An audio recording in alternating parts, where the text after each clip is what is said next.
നമ്മൾ സംസാരിക്കുന്ന രണ്ട് തരം ആൾക്കാരോടാണ്. കൂടുതൽ നമ്മൾ സംസാരിക്കുന്ന ആരോടാണ്? നമ്മുടെ സുഹൃത്തുക്കളോട്, അല്ലെങ്കിൽ ഭർത്താവിനോട്, ഭാര്യയോട്, മാതാപിതാക്കളോട്, അല്ലെങ്കിൽ സഹോദരങ്ങളോട്.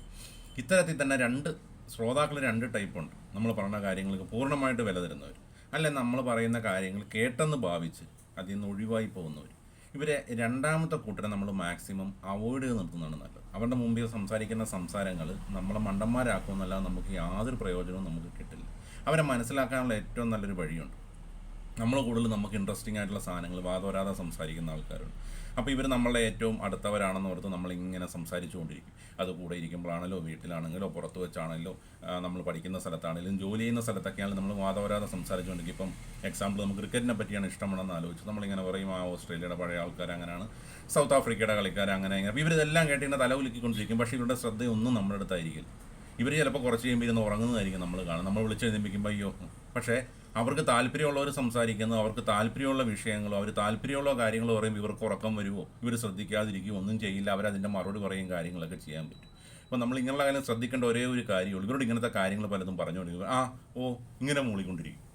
ഇതിൻ്റെ അർത്ഥം വെറുതെ നമ്മളെ നെഗ്ലക്റ്റ് ചെയ്ത് കളയുകയാണ്, പറയണത് നമ്മളെ വെറും മണ്ടനാക്കി കളയുകയാണ്. അതല്ലാതെ നമ്മൾ പറയുന്ന കാര്യങ്ങളിൽ താല്പര്യമുള്ള ആൾക്കാരുണ്ട്, അവരെ നമുക്ക് തിരിച്ചറിയാൻ എളുപ്പമാണ്. ഇപ്പം നമ്മൾ ഇതുപോലെ തന്നെ എക്സാമ്പിളായിട്ട് ക്രിക്കറ്റിൻ്റെ കാര്യമോ ലോക കാര്യങ്ങളോ എന്തെങ്കിലും പറഞ്ഞുകൊണ്ടിരിക്കട്ടെ. ഇപ്പോൾ എക്സാമ്പിൾ ക്രിക്കറ്റിൻ്റെ കാര്യം തന്നെയാണെങ്കിൽ തന്നെ നമ്മൾ പറയുന്ന ഇന്ത്യയുടെ സച്ചിൻ ടെണ്ടുൽക്കർ ഉണ്ടായിരുന്ന ടൈമിൽ നമ്മുടെ വേൾഡ്, അപ്പോൾ അവർ തിരിച്ചു ചോദിക്കും, ടെണ്ടുൽക്കർ റിട്ടയർ ആയിട്ട് എത്ര നാളായി? അവർ ക്രിക്കറ്റിനെ പറ്റി അധികം ബോധമില്ലെങ്കിൽ, അധികം ജ്ഞാനമില്ലെങ്കിൽ അവർ തിരിച്ചു ചോദിക്കും, എത്ര നാളായി? അങ്ങനെയാണല്ലോ, ഏറ്റവും കൂടുതൽ സെഞ്ചുറി പുള്ളിക്കായിരുന്നല്ലേ, അതിന് മുമ്പായിരുന്നു. അപ്പോൾ എന്ന് പറഞ്ഞാൽ അവർ ഇൻട്രസ്റ്റഡ് ആണ്, നമ്മൾ കാര്യങ്ങൾ പറയുന്നത് കേൾക്കാൻ ഇൻട്രസ്റ്റഡ് ആണ്. അങ്ങനെയുള്ളവരോട് മാത്രം നമ്മൾ സംസാരിക്കുക.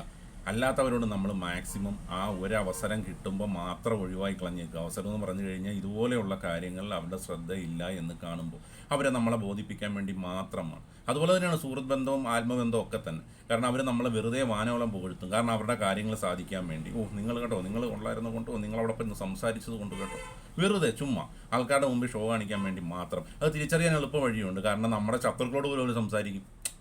മനസ്സിലായില്ലേ? നമ്മളോട് ഇൻറ്റിമസി ഉള്ളവൻ ഒരിക്കലും നമ്മുടെ ശത്രുക്കളോട് സംസാരിക്കില്ല. നമ്മൾ മിണ്ടരുത് എന്ന് പറഞ്ഞിരിക്കുന്നവരോട് സംസാരിക്കുകയും നമ്മൾ കാണുക തന്നെ സംസാരിക്കുകയും.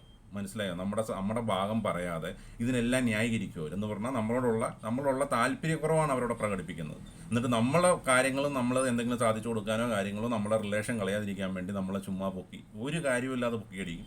മൂന്നാമതിനോട് പറയുകയും ചെയ്യും, എന്തേലും ഒന്ന് പറഞ്ഞ് പുള്ളിനെ പൊക്കി കഴിഞ്ഞാൽ പുള്ളി അങ്ങ് പൊങ്ങിപ്പൊക്കോളും കേട്ടോ എന്ന് പറയുകയും ചെയ്യും. അങ്ങനെയുള്ളവരെ നമ്മൾ കരുതിയിരിക്കുക, ഇല്ലെങ്കിൽ നമ്മൾ വെറും പൊട്ടനായി പോകും.